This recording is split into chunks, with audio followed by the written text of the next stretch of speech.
Hello and welcome everyone. I'm Aubrey Reeves, CEO of Business and Arts. Before we begin, I'd first like to take a moment to acknowledge that I'm a white settler speaking to you from Toronto. I have the honor to be a guest on the traditional lands and waters of the Petun and Wendat peoples and the Anishinaabe and Haudenosaunee confederacies, and most recently the Mississaugas of the Credit River, as well as many other Indigenous nations, some of whose names are no longer remembered. By saying the names of its original keepers, we remember that this territory continues to be subject to the Dish with One Spoon Wampum Belt Covenant, an agreement between the Haudenosaunee Confederacy and the Three Fires Confederacy of the Anishinaabe to peacefully share and care for the resources around the Great Lakes. We acknowledge all who came before us and have traveled the lands and waters of this territory. We are grateful to have the opportunity to work, to live, and to meet on these lands. This acknowledgement is perhaps particularly relevant to today's topic about greening the arts sector, since it reminds us of our responsibilities to care for and protect these lands and waters for future generations. I'm excited to learn more about ways we can lessen our impact on the planet and contribute to a healthier environment while we're involved in making, presenting, or enjoying arts and culture. We'll get started in a moment. Just a few housekeeping items first. At the end of the session, there will be an open question and answer period, which I will be moderating. Only Devin and I will have our microphones on today, so please submit your questions in the Q&A box early and vote for the ones you think are most relevant. The session is scheduled for 1 hour. We're also happy to have ASL interpreters Christy Beatty and Joanne Martin from Toronto Sign Language Interpreter Service with us here today. Finally, I'd like to thank the Speaker Series presenting partner, Power Corporation of Canada, for your support of this important series. Now, let's introduce our speaker today. Devin Hardy is an environmental specialist with a background in environmental sciences and water resource management. After working in the environmental field for several years, she decided to pursue a career in the arts and began working on sustainability initiatives in partnership with different arts organizations across Canada. She managed the adaptation of Julie's Bicycle Creative Green Tools to the Canadian context and is now the program director for the Creative Green Tools Canada program through the Centre for Sustainable Practices in the Arts. So welcome, Devin. Nice to see you. Hi, Aubrey. Thank you for having me.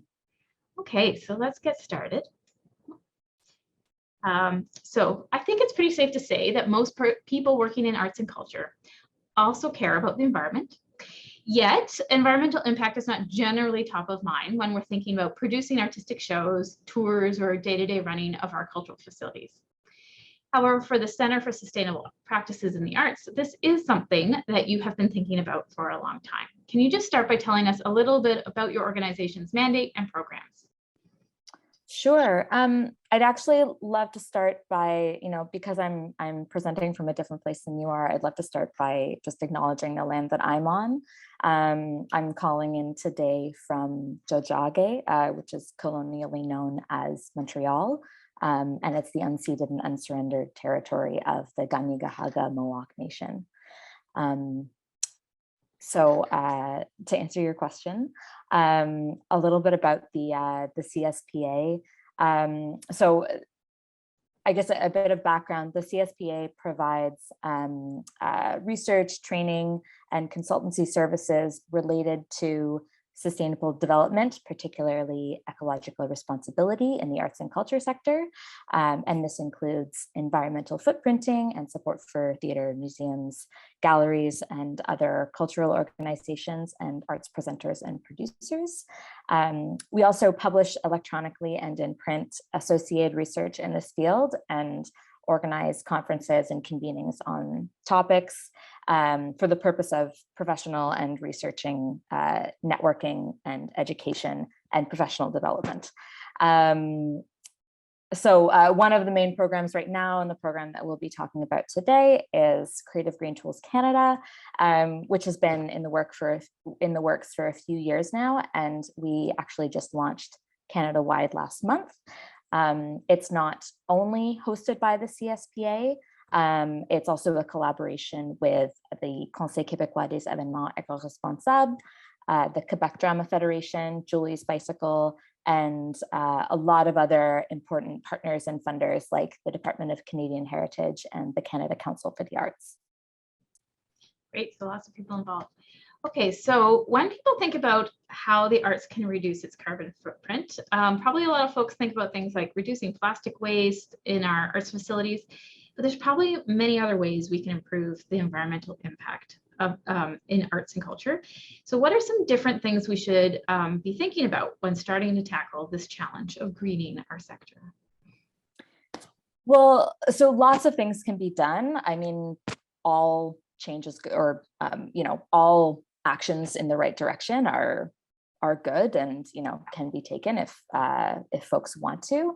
A really great place to start is to start with carbon footprinting, so that you can have a more concrete idea of how your environmental impact breaks down. It allows you to make better choices and allocate resources more efficiently towards actions that will have the greatest emission reduction potential. So that is a great first step, and then you can make decisions based on that. But there are also, there are a lot of things that you can do that don't necessarily result in quantifiable emission reductions, but that are no less important. So, things like divesting from fossil fuels is a really important action, as is making changes to decolonize your operations and actively support reconciliation efforts. Pretty much all environmental problems on this continent can be traced back to colonization. And so reconciliation and integrating Indigenous knowledge systems is a really critical part of addressing these problems. That's a really good suggestion.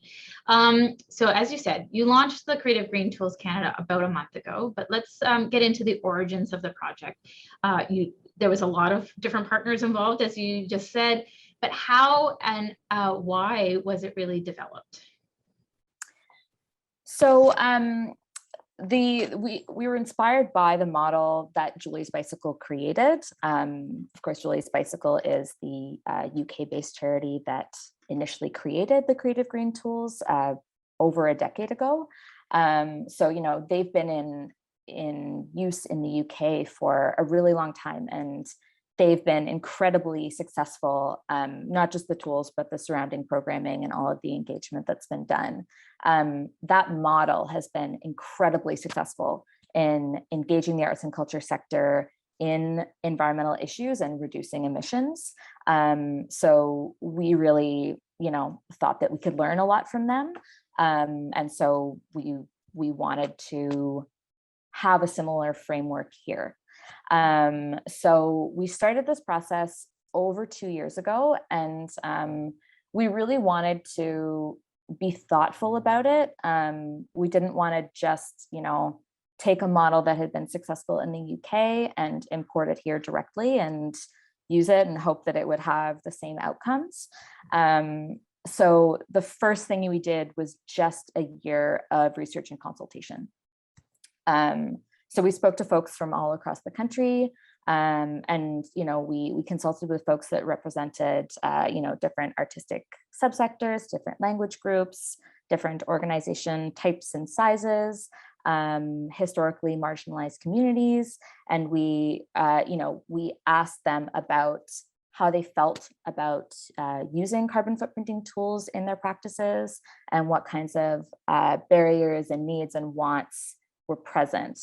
And essentially, if we were going to be bringing this framework to Canada, what would it look like in order to have the greatest benefit for the most number of people?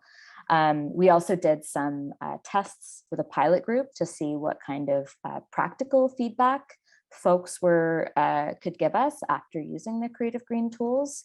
So that was really useful. And so, the results of that first phase, that year-long process, they really told us that not only was the sector ready for and wanting something like this, but it also gave us a really strong idea as to what we would need to adapt to be able to meet the needs of the sector and, create good, equitable outcomes. And so we took all that information and we were able to move forward with our web development from a much more informed place.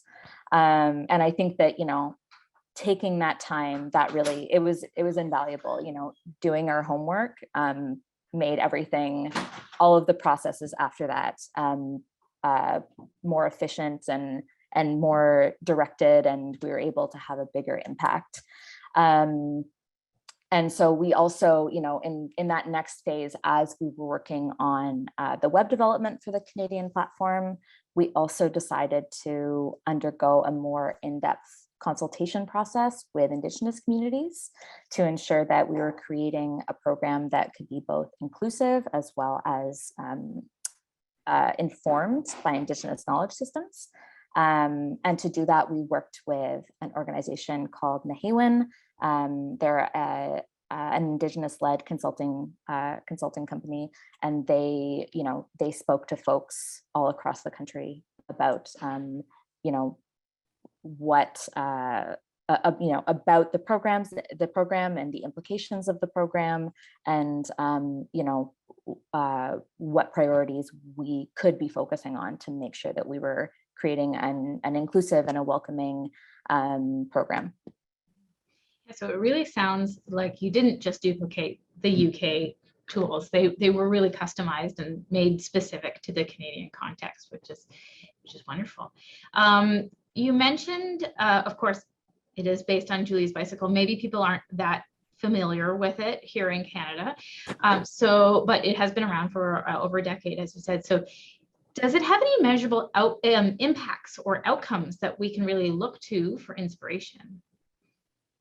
Yeah, absolutely. I mean, one of the great things about Julie's Bicycles programming and the fact that they are kind of, built around the tools is how well documented everything is through the Creative Green tools. They have over a decade of really, really valuable data, which is eventually, what we're hoping to have as well. Mm-hmm. And so, some of the outcomes they've had are, for example, they were able to track a 41% reduction in the carbon footprint in the emissions of England's arts and culture sector over a period of 6 years. There's also a lot of measurable engagement with the sector. There's a section on the Creative Green tools called Beyond Carbon, and that it's essentially a survey that asks users about their practices, so kind of their everyday good practices in how they manage their operations, as well as governance and programming and things like that. And so they've been able to track things like good governance in participating organizations and efforts made towards increasing and maintaining good operational practices, as well as things like climate-related programming or engagement with audiences on environmental issues. They also regularly survey their users to ask about how having good environmental practices has actually benefited them in different ways. And they've seen a lot of really positive outcomes there as well. Reputational benefits and financial benefits and staff morale. There are all these benefits that come from being an organization that really wants to be a steward for the environment. And so that's all they've got years and years of data and reports, and you can actually see this stuff on their website. They put out an annual report every year in partnership with Arts Council England. So if anybody's interested in some of those outcomes and seeing what Julie's Bicycle has been able to achieve, and hopefully what we'll be able to achieve, that stuff's all very well documented. Mm-hmm. And I think it's important to note that it's very widely used as a tool across England, correct? Yeah. So those benefits sound great. I love staff morale and reputational benefits and so on. But I have to be a little honest that, like most arts managers, I have a mountain of to-do tasks on my list. So of course, while I'm concerned about the environment, tracking my organization's carbon footprint does sound a little bit like one more thing I have to worry about. So why should we really make the time and effort to measure and track this? I totally sympathize with that. You know, when I was getting into this, one of the things I was concerned about was putting more on folks' plates and feeling like I was, you know, giving people more work to do, or we were giving people more work to do. One of the things that I've noticed from being involved with arts and culture organizations for several years is how much of a desire there is to engage with environmental issues in a meaningful way, yet simultaneously how overwhelming it can be to know where to start and what actions would be the most impactful, especially when resources are limited. You know, like every dollar counts and every hour of staff time counts, yet so much time can be spent trying to decide what to do, trying to decide, like, you know, how to approach this issue, what actions would be most impactful, how we can go about them. So, you know, by using a carbon footprinting platform, you can actually cut down on that time significantly, because you'll be able to very clearly see where your emissions are coming from, and then address those sources directly, rather than just kind of trying to guess. Yeah, absolutely. I agree that people are really looking for concrete first steps that are really actionable. So it's exciting to learn about this tool. So let's actually take a look at it now and walk through the basics of how to use it. And as we go through, I'm sure you can tell us a little bit about the kinds of data we need to be collecting and inputting and all those other things. So yeah, Sure. get you sharing your screen. Okay. Hopefully folks can see my screen. Yes, we can see it. These are the Creative Green tools. This is our homepage. We had these were recently redesigned. We worked with an Indigenous-led web design company called Vincent Design, located in Manitoba, I believe. And they did a really beautiful job of creating a beautiful aesthetic for them. So as you can see, you know, the first thing you see when you open the tools is, you know, this breakdown of your carbon footprint for whichever year it is. And you can also see, you know, your trends from the year before. And if you want to jump to any of your footprints that you have in progress, you can do so there. I'll show you the results section, because there's a lot of really useful ways in which your impact can be kind of viewed and compared to help you make better decisions. So, you know, you can see your emissions by source here, which is the same thing that you saw on the homepage. You can also see a breakdown. So, you know, I clicked on audience travel, and now I can see which aspects of audience travel are the most impactful. In this case, it's long haul flights. That makes sense. You can also compare how your impact changes from year to year.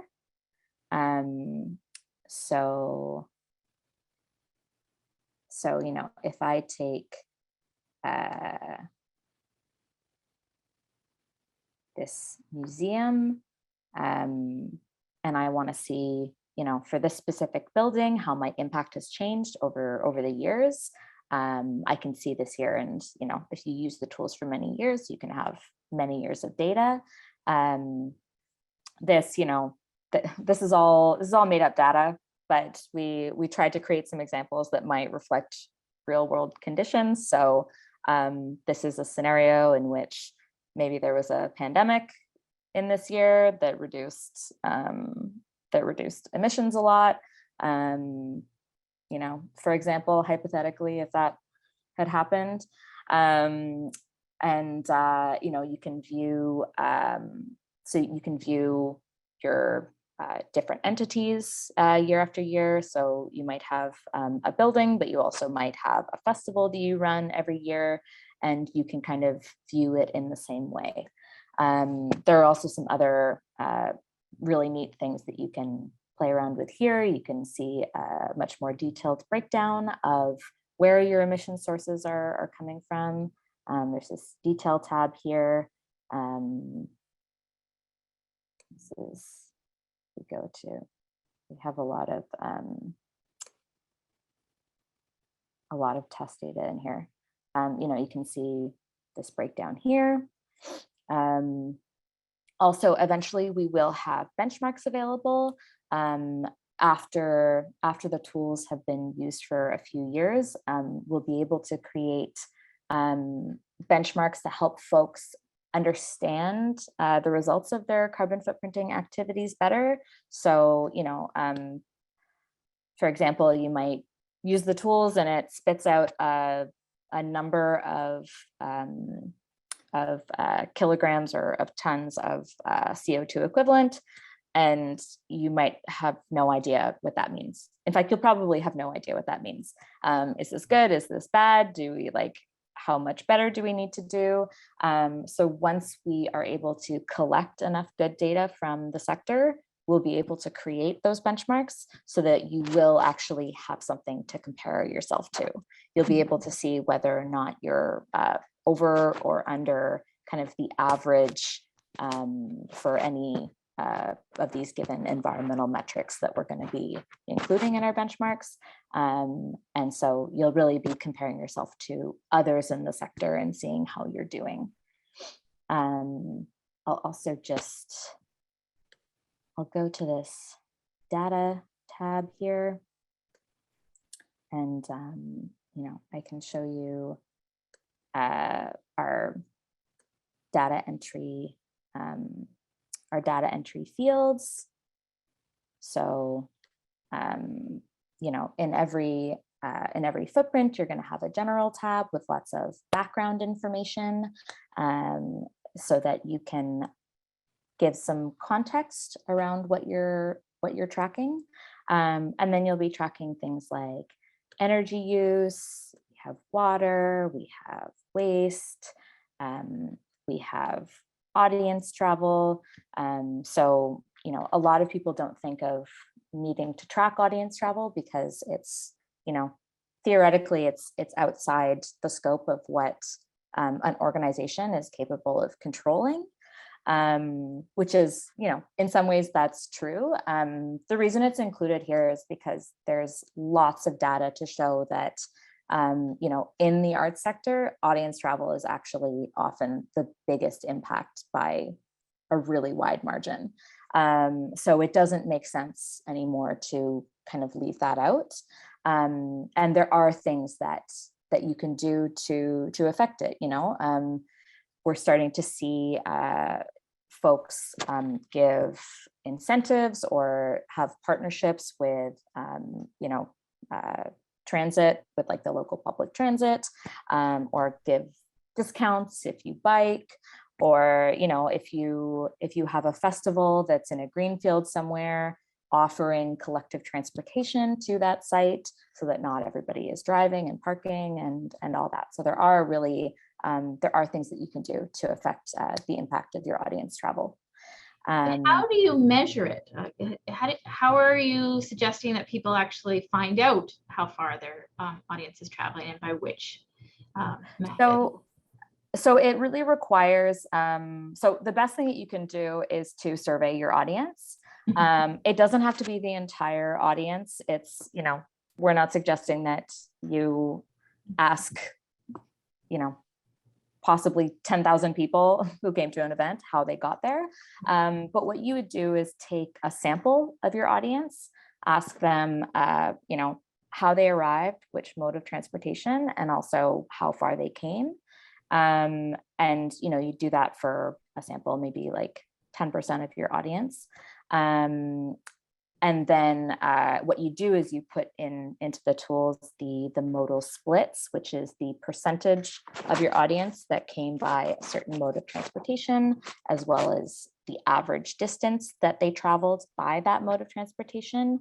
And then what the tools will do is it will do a calculation based on the total size of your audience. So if you say that for your festival, you had 30,000 people and you have a small sample size of audience data, you can put that into the tools, you put in 30,000 people, and the tools comes up with an estimate.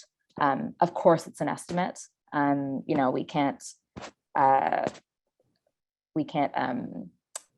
come up with a 100% accurate calculation, but it really helps to understand the massive scale of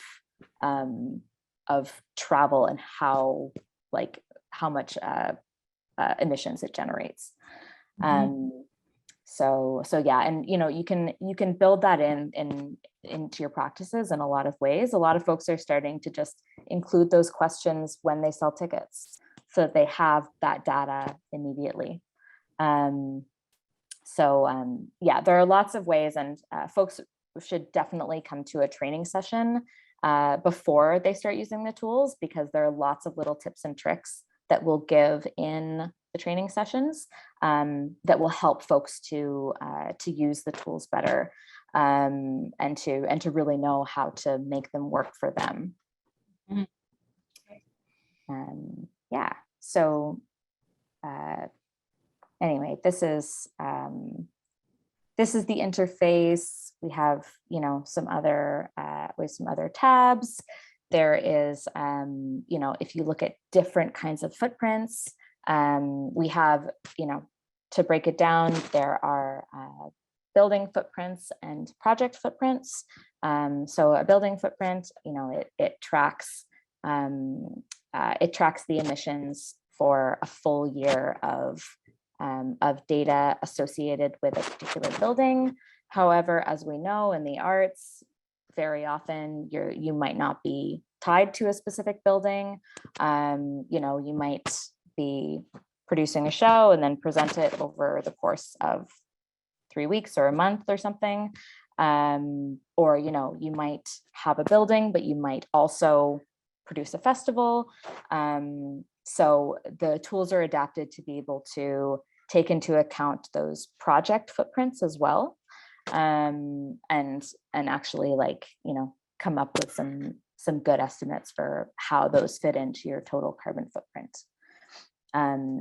This is the Beyond Carbon tab that I mentioned to you as well. So as you can see, there's loads of questions that it will ask you about your practices. And so this is a way, it is a way to track what you're already doing, but it's also a great way to get ideas for what you could be doing.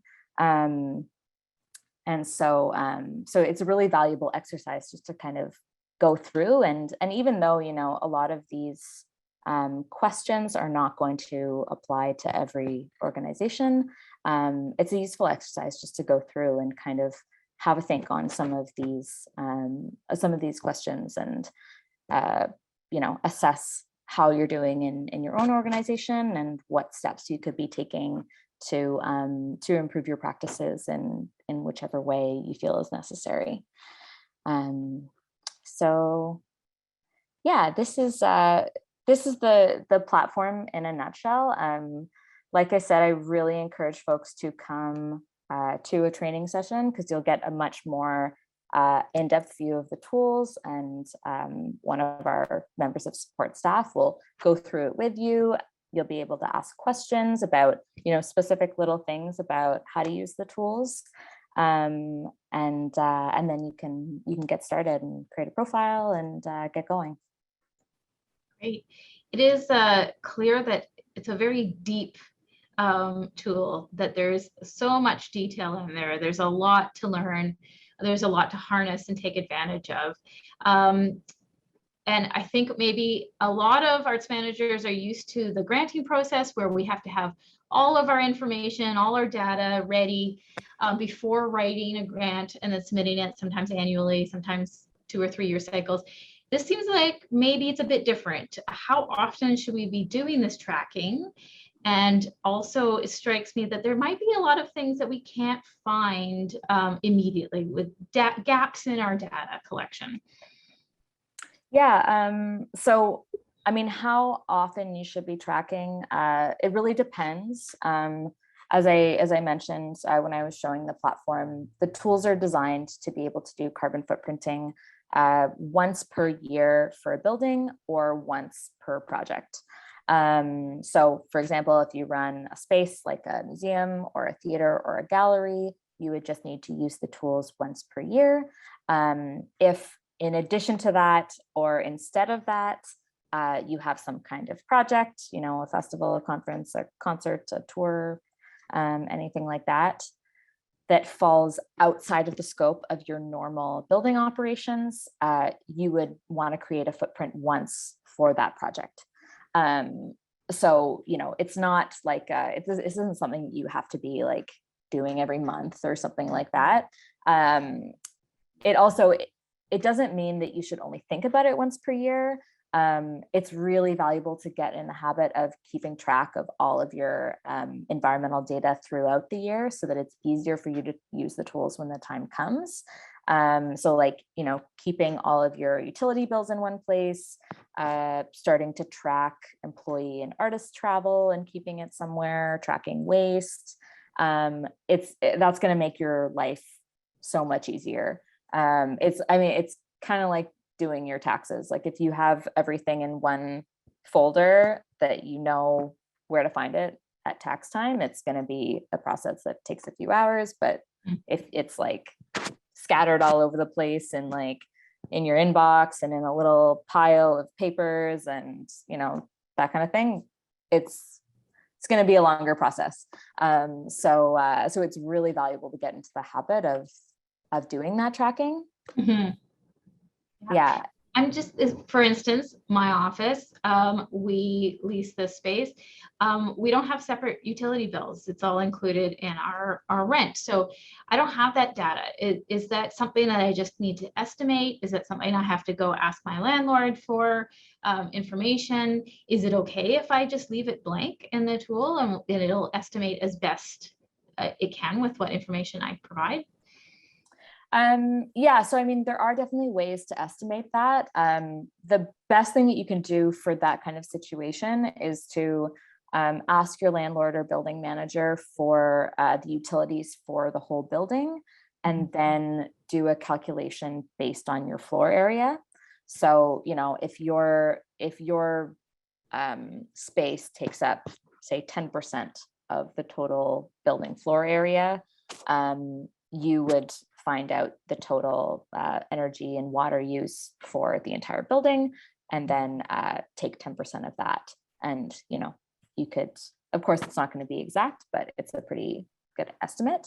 There are some other options, like for an office in particular, there is some data in the back end of the tools such that you can get an estimate based on some default values. So, you know, there's a little box that you can click if you're filling out an office footprint, says use default values, and basically it will do a calculation based on the square footage of your space, and that's based on, you know, historical data, so it won't be as accurate as the process I mentioned before, because so many things can affect utilities use in a building. You know, if it's an old building versus a new building, if it has like really high ceilings versus low ceilings, I mean, there are lots of things that affect it. So if you can get that data, it's great. You know, if you absolutely can't find something, or you just don't have data, you know, of course you can leave it blank. We're not coming after you for not filling in a part of the tools. They exist for you. They exist to empower arts and culture workers to be able to take charge of their environmental impacts. So, we really want to make the process as helpful for you as possible. That's one of the major goals of the program. Great. Okay, so I can see that there's starting to be questions. I've got one more for you before we go to the audience questions. What are the future plans for Creative Green Tools, and how will the results be reported and shared with the sector? I guess ultimately, what are you hoping to achieve with it? Well, so many future plans. Of course, we want to expand our capacity so that the entire arts and culture sector across the country can use the tools and get specialized support and training from our team. Right now, we have a very small team. We'd eventually like to have a bigger team so that we have that capacity to support people. We also want to have a much more comprehensive education program that has lots of workshops and resources on how to foster environmental stewardship and climate action within your organizational practices. We want those resources to incorporate Indigenous knowledge systems as well. We want to be able to use the data that we're collecting to be put to good use. We're hopefully going to build up a really important data set, and that can be used to, advocate for policy change that addresses the climate crisis. It can, be used to set and then work towards national and international emission targets that are backed by science. It can inspire more action, not only in the arts and culture sector, but in other sectors as well. Like, that's something that I feel is a real benefit of engaging the arts and culture sector in this way, is that ripple effect, because, artists have a voice. And if folks see that, the arts and culture sector is taking charge and doing this work, even though, resources are limited and artists and cultural workers have a million other things to do, I think that sets a really good example for other industries. We also want to inspire climate leadership in the sector and create opportunities for learning and networking that will inspire knowledge sharing and innovation. I think there's a lot of potential for that too. There's a lot of creative people in the country who, could be using these resources and empowered to get together and innovate and create new solutions to take society in a place that we want to go. Wonderful. That's inspiring. So let's get to some of our audience questions. Our first one touches on touring. They say their company typically does a 50-50 mix of online programs and live school touring. What would you suggest to offset our needs for driving around in our tour van, and noting that virtual shows were well received during the past 2 years, but interest is waning? A great place that you can start is just good planning. Planning out a route that involves the least possible amount of driving is a good thing. Trying to find other ways of traveling. A lot of tours rely on air travel to get people and things to certain places. Utilizing rail travel, buses, other forms of collective transport is really valuable, as is using for example, sea freight versus air freight. If you're going to be shipping materials and equipment, that can have a big impact. But again, a lot of it comes down to that planning at the beginning, because you need to make sure that you have enough time to get places. We're kind of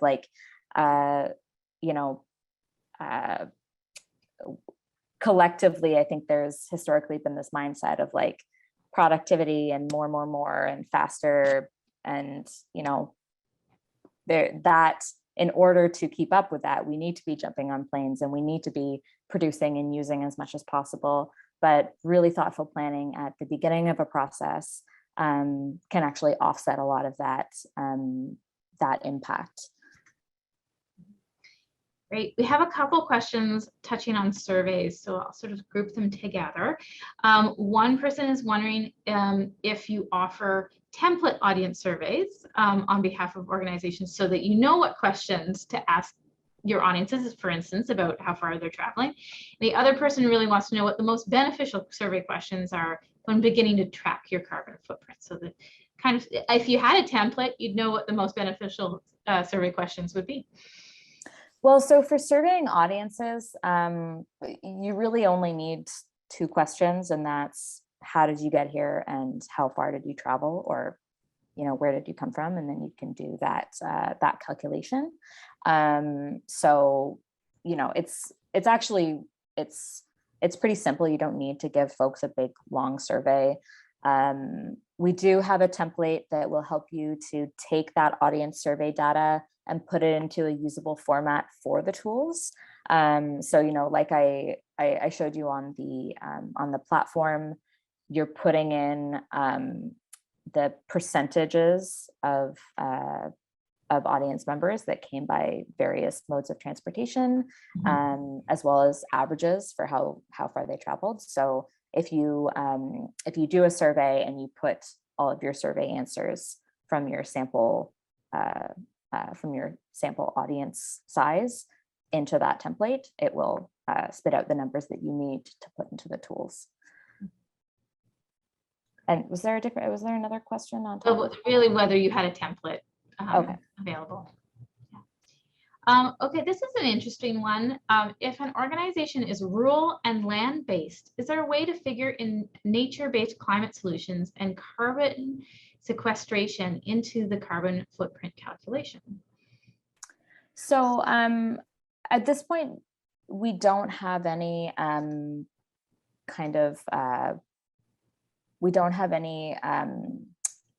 conversion factors or metrics to take into account carbon sequestration or carbon offsets in the carbon footprint. It may be something that we have available eventually, but just at this moment, we don't have kind of a good methodology for estimating that. It's an extremely important aspect of, like, you know, creating a healthy ecology. You know, like I said, not calculable right now in the tools, but I'm glad that folks are asking that question and engaging in that way. Well, speaking of offsets, our next question asks if you have a position on using carbon compensation models, and if yes, if you have any specific ones to recommend. So where you buy the carbon offsets. So our platform doesn't take into account carbon offsets. You're given your carbon footprint, and whether or not you choose to offset that is up to you. You know, I try not to encourage carbon offsets too much because I think it can very easily become a crutch. We really need to be looking at how much we consume and our practices and trying to reduce the impact of that before we start just trying to throw money and offsets at it and dealing with it that way. Not that carbon offsets are bad. You know, they're a good way to, once you've done everything you can to reduce your impact, they're a good way to kind of compensate for what you do have, because of course nobody is going to have zero emissions. It's impossible.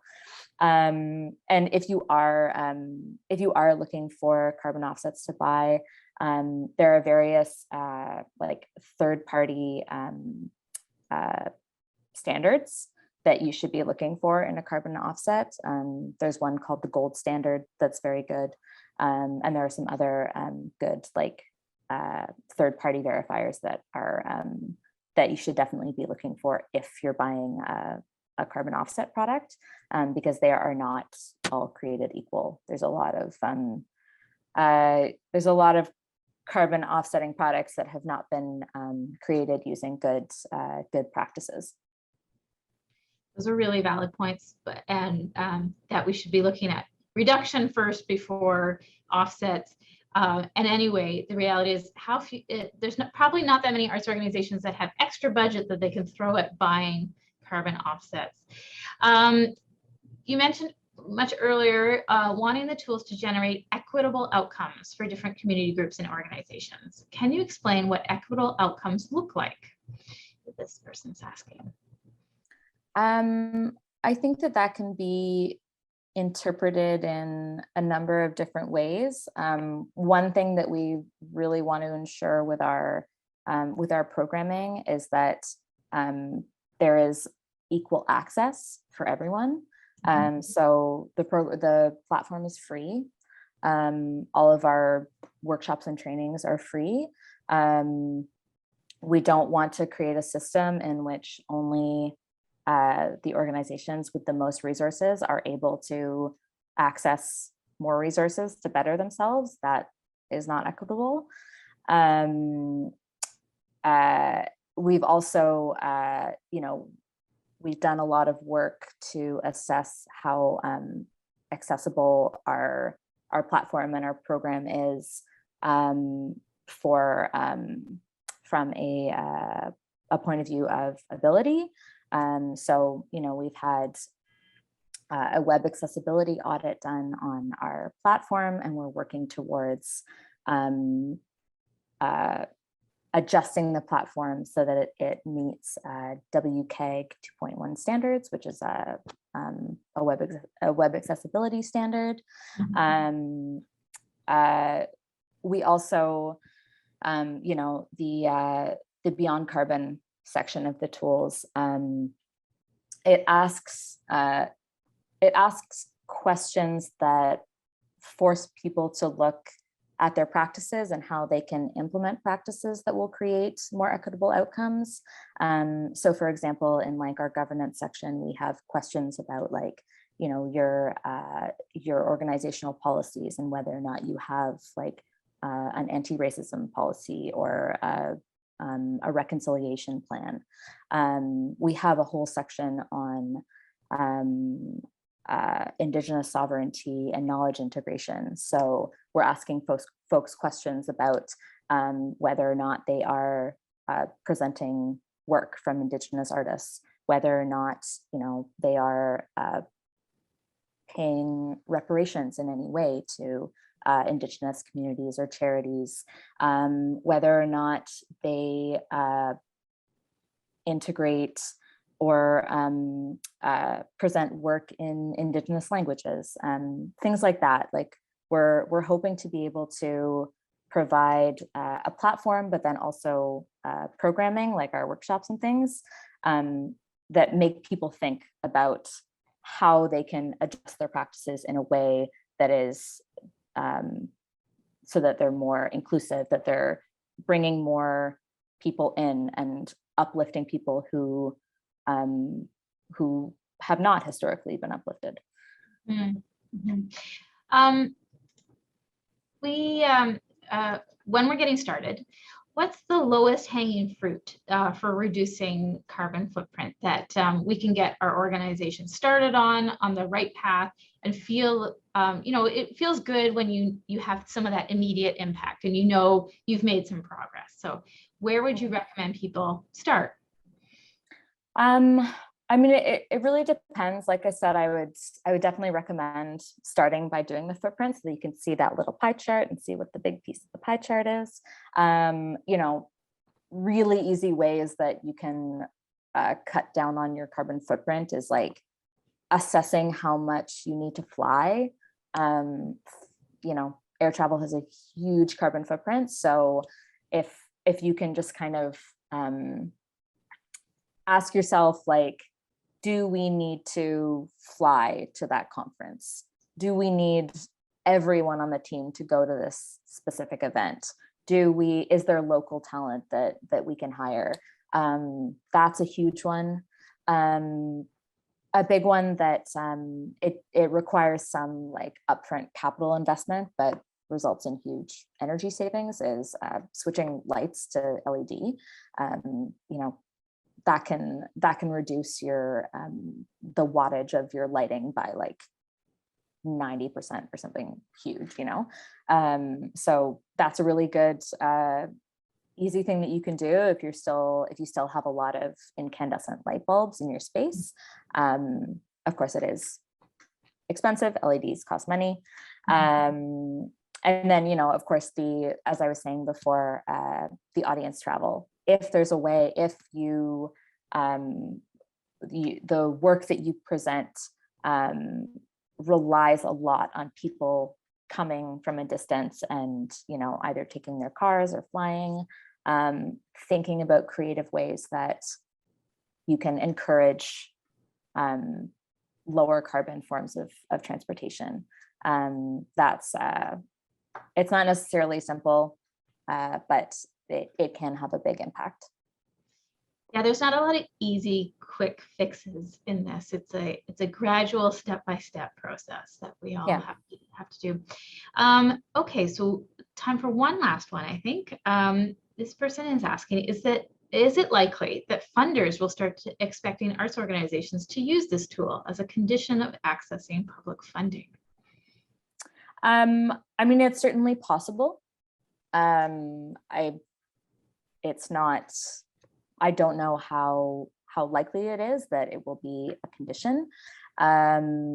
It's definitely, it's good to plan for that and, to start using the tools so that if it ever does become a condition for certain types of funding that, you've already met that requirement.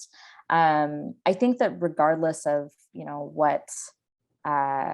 what conditions funders put on their funding, I think it's something that looks really good. Like if you've done the work and you have the evidence to say this is a huge part of our carbon footprint. We want to reduce this specifically with XYZ, and you can actually be specific in those budget lines. And be taking actions that are backed by data, like that's I feel like it's really good practice when you're thinking about granting. It's much harder for funders to justify giving money for initiatives that haven't been, I guess, planned out with the same degree of granularity. So I think it's beneficial. I think it could be a way for folks to have some of these initiatives funded with evidence behind them. I think it's also important to note it's not just relevant to public funders. In many ways, there's some segments of the corporate sector that are quite ahead of the arts sector on ESG tracking and reporting. So many of our private sponsors and donors may be very interested to see the results of your efforts on reducing your carbon footprint. And some of them may even be useful partners on that journey. So we shouldn't necessarily assume that it's only of interest to the public sector funders. Mm-hmm. Yeah. Okay, well, I think that's all the time we have today. Thank you, everyone, for your questions. Clearly, there was a lot of interest, and it's been included in the chat. There is a waste management workshop coming up next week, as well as a training session the week after about the creative green tools. So if you want to learn more, there's many ways that you can do so. So please check that out. I'd really like to say a huge thank you to you, Devin, for taking the time to be with us here today. some great ideas about how to green our sector, wonderful introduction to the creative green tools. It really appears to be a very powerful toolbox for us to unpack and use. I think we can all agree that as a sector, we do need to take these important steps to be more environmentally aware and find ways to reduce our carbon footprint. So thank you very much. I look forward to using the tools for some of our upcoming projects and trying it out. So I'd also like to say a big thank you to Power Corporation of Canada as presenting sponsor for the speaker series in 2022. Every month, Business and Arts invites industry leaders from across the business and arts sector to share advice, insights, and best practices. It has been a privilege to help bring these types of conversations to the fore nationally, and we hope that everyone here today found it to be enriching. You can visit businessandarts.org to learn more about upcoming speaker series webinars and other programs. And of course, you can follow us on social media for the latest news. So many thanks, Devin. Thank you to everyone in our audience, and take care. Thank you so much. Bye.